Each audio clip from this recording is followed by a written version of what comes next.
crecimiento es la última manifestación de las propuestas ya antiguas de lo que voy a calificar como el ecologismo radical. Aunque esto es una simplificación y merece ser discutido, me parece que no estamos haciendo otra cosa que darle un envoltorio diferente, creo que más atractivo, a esas propuestas. ¿Y de dónde nacen? Nacen, en primer lugar, es obvio, de una crítica del crecimiento. En la visión común en nuestras sociedades el crecimiento económico es, digámoslo así, una bendición de Dios. Lo que se nos viene a contar es que allí donde hay crecimiento económico hay cohesión social, servicios públicos razonablemente asentados, la desigualdad y la pobreza, en fin, no ganan terreno. Yo creo que hay que discutir todas estas supersticiones. El crecimiento económico, en primer lugar, no provoca o no provoca necesariamente cohesión social. En segundo término, se traduce muy a menudo en agresiones medioambientales literalmente irreversibles. En tercer lugar, facilita el agotamiento de recursos que sabemos que no van a estar a disposición de las generaciones venideras. En cuarto término, y al menos en lo que hace a los países ricos, su crecimiento en muy buena medida se sustenta en el expolio de los recursos humanos y materiales de los países pobres.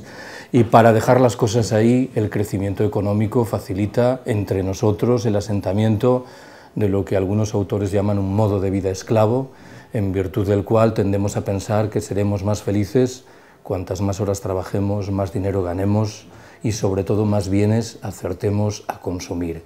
Me parece que la necesidad inexorable de cuestionar todas estas supersticiones al final se manifiesta de dos maneras distintas. La primera es la idea obvia de que si vivimos en un planeta limitado, no podemos aspirar a seguir creciendo ilimitadamente. Y la segunda es la tesis aún más fuerte en el terreno de la atracción de la opinión pública, de que el crecimiento económico, el hiperconsumo, tiene muy poco que ver con nuestra felicidad, de tal manera que hay que buscar otros caminos diferentes.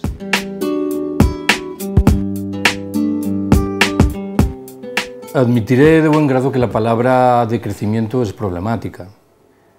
El concepto de crecimiento personal, por ejemplo, parece que remite a una realidad saludable, y en ese terreno no habría que hablar de crecimiento personal. Pero creo, sin embargo, que tiene una virtud innegable, y es la de oponer un concepto fuerte al discurso dominante, y creo que eso es paradójicamente lo que lo hace atractivo. Puedo aceptar, lo repito, que el término arrastra sus cargas equívocas, pero me parece que precisamente su éxito hoy tiene que ver con la vocación de oponer claramente un concepto diferente. Por eso, al final, estoy obligado a reconocer que habiendo problemas con el término de crecimiento, esos problemas se manifiestan en todos los ámbitos, también en el de la economía. Creo que al final el término tiene la virtud de atraer a un debate que es interesante, y lo que estamos diciendo, en un terreno muy empírico, es que en las sociedades ricas del norte opulento tenemos que reducir sensiblemente los niveles de producción y de consumo. O por trasladarlo de manera más precisa, que hay que reducir sensiblemente la actividad, en su caso clausurarla, de sectores económicos enteros. Estoy pensando en la industria del automóvil, en la de la construcción, en la de la aviación, cómo no, en la industria militar, en la propia industria de la publicidad. Alguien dirá, si actuamos de esta manera, en los Estados miembros de la Unión Europea generaremos millones de desempleados. ¿Cómo haremos frente a ese problema? Bien, utilizaremos dos caminos distintos. El primero reivindicará el desarrollo de aquellos sectores económicos que tienen que ver con la atención de las necesidades sociales insatisfechas y con el respeto del medio natural. Esos sectores económicos, digámoslo así, es legítimo, crecerán. El segundo de los caminos pasa por el reparto del trabajo, una vieja demanda sindical que infelizmente ha ido muriendo con el paso del tiempo. ¿Cuál será el efecto en términos casi individuales? Trabajaremos menos horas, quienes más ganan ganarán menos, dispondremos de mucho más tiempo libre y reduciremos nuestros niveles de consumo a menudo hilarantes.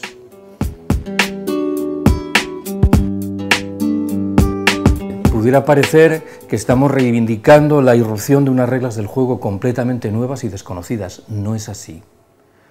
Cuando yo hablo del decrecimiento, siempre me considero en la obligación de subrayar que no solo estamos diciendo que hay que reducir los niveles de producción y de consumo, estamos reivindicando una reorganización de nuestras sociedades sobre la base de reglas del juego muy diferentes. la primacía de la vida social frente a la lógica de la producción, del consumo y de la competitividad. El ocio creativo frente a las formas de ocio siempre vinculadas con el dinero que nos ofrecen por todas partes.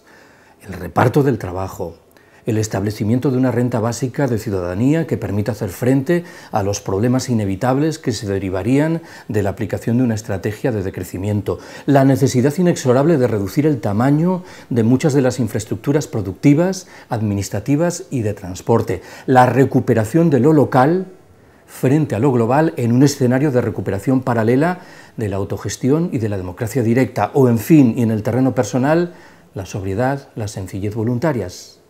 Estos valores en modo alguno están ausentes en la historia de la especie humana. Se han manifestado de manera muy consistente a través de muchas de las prácticas del movimiento obrero de siempre, a través de la economía de cuidados fundamentalmente configurada por mujeres y plasmada, ante todo, en el cuidado amoroso de ancianos y de niños.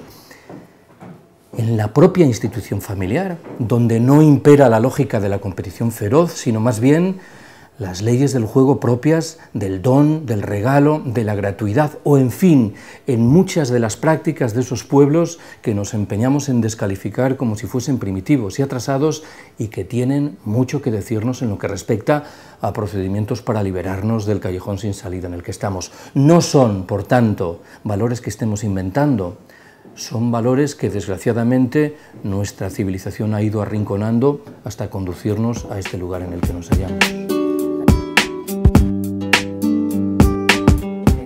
Siempre que hablo de esto, propongo un ejemplo que a mí me parece que es muy plástico. Es una anécdota ambientada en un lugar perdido de la Amazonia brasileña.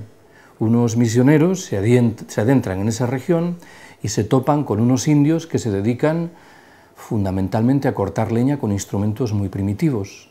Los misioneros deciden hacer un esfuerzo y obsequian a los indios con unos cuchillos de acero inoxidable de fabricación norteamericana.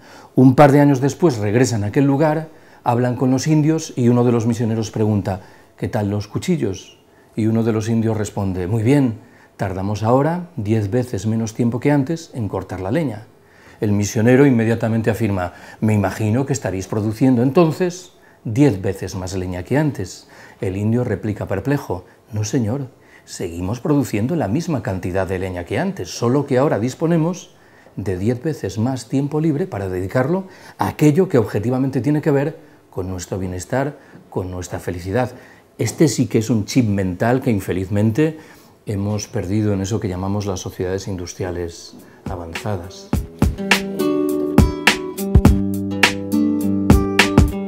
Los problemas nacen precisamente de esta cuestión de cómo alcanzar una mayoría social que esté dispuesta a asumir los retos correspondientes.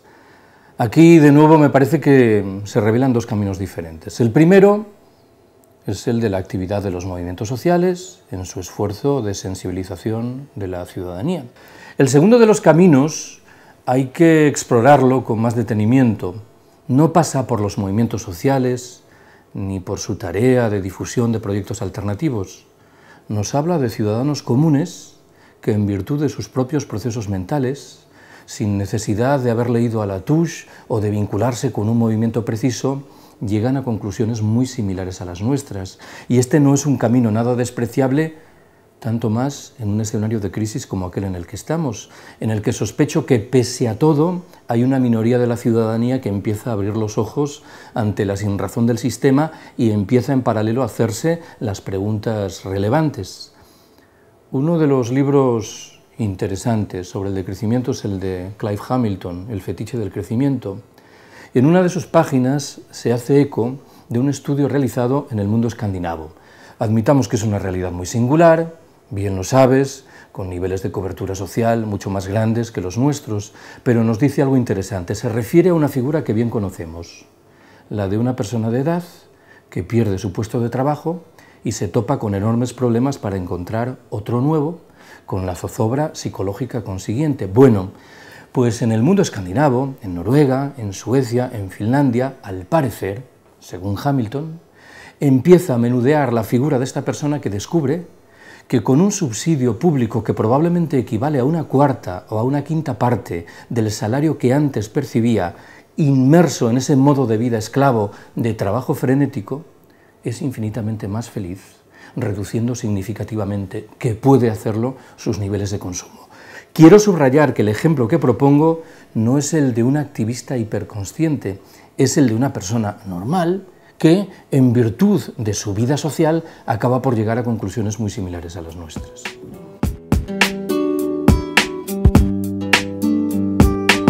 Yo suelo plantear dos horizontes diferentes. Uno remite a una realidad halagüeña, el otro a lo contrario. Yo auguro contra viento y marea, y sé que cuando lo digo en público provoca algunas sonrisas, una edad de oro para los movimientos de emancipación y de resistencia. Tengo la impresión de que en los años venideros vamos a tener la oportunidad de comprobar cómo muchos mensajes, aparentemente hiperradicales, empiezan a encontrar un caldo de cultivo más amplio entre nuestros conciudadanos. Por ejemplo, esto del decrecimiento. Mi impresión personal es que la mayoría de las personas a las cuales se les explica razonadamente qué es esto del decrecimiento, inmediatamente se percatan de que el proyecto tiene un fundamento material muy respetable, algo que sospecho no habría ocurrido hace 10 años, cuando la vorágine de la bonanza económica aparente hacía que todos esos proyectos quedasen arrinconados. Hay que prestarle atención, sin embargo, a la otra dimensión, a la poco saludable. Hace unos años Jorge Rickmann me recomendó la lectura de un libro de un periodista alemán llamado Carl Ameri. El libro, que está traducido al castellano, se llama Auschwitz, comienza el siglo XXI, entre signos de interrogación. La tesis principal que Ameri maneja señala que estaríamos muy equivocados si concluyésemos que las políticas que aplicaron 80 años atrás los nazis alemanes remiten a un momento histórico coyuntural difícilmente repetible. Lo que Ameri sugiere antes bien es que estudiemos puntillosamente esas políticas, porque bien pueden reaparecer entre nosotros en los años venideros, no defendidas ahora por ultramarginales grupos neonazis, sino avaladas por algunos de los principales centros de poder político y económico, cada vez más conscientes de la escasez general que se avecina y cada vez más firmemente decididos a reservar esos recursos escasos en manos de una escueta minoría de la población planetaria en virtud de un proyecto de lo que he decidido llamar, no sé si con buena o mala fortuna, darwinismo social militarizado. Creo yo que buena parte de las políticas que aplicó el anterior presidente norteamericano y que ha heredado sin modificarlas el actual, hunden sus raíces en un proyecto de esta naturaleza. Creo yo también que buena parte de las medidas que la Unión Europea ha empezado a aplicar a los inmigrantes pobres que llegan a nuestras costas y aeropuertos beben de un proyecto de este cariz, como creo yo que una frase que forma parte del acervo común del discurso de nuestros gobernantes, eso de que España debe incorporarse en plenitud al club de los países ricos, bebe descaradamente de un proyecto de esta naturaleza.